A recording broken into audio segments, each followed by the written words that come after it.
Sur Facebook et Twitter, 7h26, qu'avez-vous pu lire, Charles Magnard? On a beaucoup parlé de Marion Maréchal Le Pen, qui était face à vous hier matin sur RMC. Jean-Jacques, c'était à 8h30.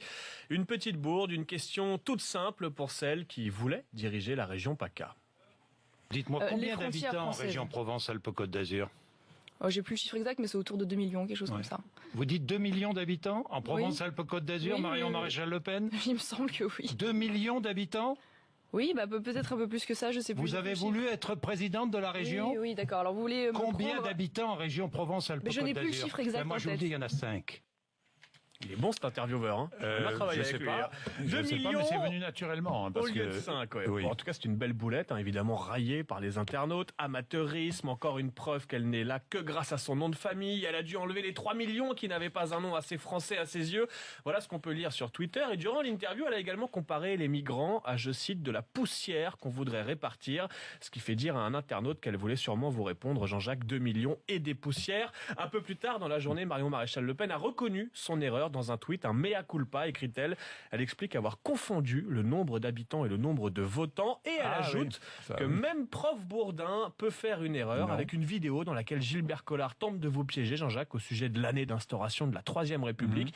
Bon, pourquoi pas, mais jusqu'à preuve du contraire, Jean-Jacques, vous n'avez jamais été candidat, ni pour présider une région. J'ai dit 1793, c'était 1792. Après, il y a un débat entre historiens, mais bon, 1792, j'admets, mais moi, je suis pas candidat. Voilà, vous ne demandez ni aucun à la présidence vote. de la région.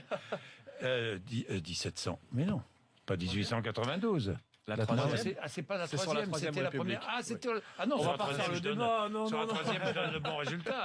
Ah non. Ah bah, sur il la tente de troisième. vous piéger, il vous appelle Non, même Madame c'est El sur Khomri. 1792 et 1793 où je me trompe. Et au fond, Bon, peu on importe. sourit, peu importe. Peu importe. Bon, on sourit avec le hashtag du jour, leur phrase favorite. Mais les internautes se sont amusés à lister les phrases cultes des grands et des moins grands de ce monde.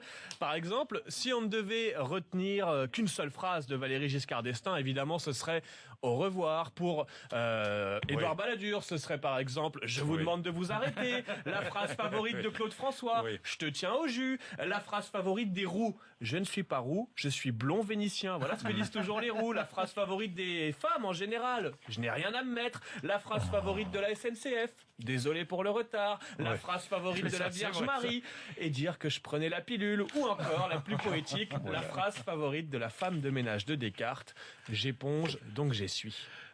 J'éponge, donc j'essuie. Là, je vous l'offre. Bon, d'accord.